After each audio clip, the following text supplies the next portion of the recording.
അപ്പോൾ കൊലക്കുറ്റമാണല്ലേ? വന്നിട്ട് ഒത്തിരി നാളായോ? ഒരു വർഷം ആയി. എന്റെ ജീവിതം എനിക്കൊരു റോസാച്ചെടി തരുമോ? നാരായണ എങ്ങനെ അറിഞ്ഞ ഇവിടെ റോസാച്ചെടി ഉണ്ടായിരുന്നു? അല്ലേ, എല്ലാവരും എല്ലാം അറിയും. ഇവിടെ രഹസ്യങ്ങളൊന്നുമില്ല. ഈ പൂമുഖത്തുള്ള എല്ലാ ചെടികളും ഞാൻ നാരായണിക്ക് തരും. ഒരെണ്ണം മതി, തരുമോ? എന്തൊരു ചോദ്യം! തരുമോ എന്നോ? നാരായണ ഇവിടെ തന്നെ നിൽക്ക്, ഞാൻ ഇപ്പോൾ കൊണ്ടുവരാം. കേട്ടോ? കേട്ടു.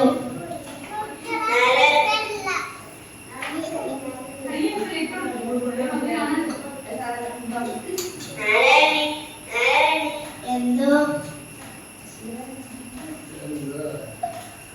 ഞാൻ വിളിച്ചപ്പോൾ എവിടെയായിരുന്നു? തന്നെ ഉണ്ടായിരുന്നു. എന്നിട്ട് ബഷീറെ റോസാച്ചെടി കൊണ്ടുവന്നു. ദൈവത്തെ ഇത്ര സ്നേഹത്തിൽ വിളിച്ചിരുന്നെങ്കിൽ ദൈവം എന്റെ മുമ്പ് പ്രത്യക്ഷപ്പെടുമായിരുന്നു.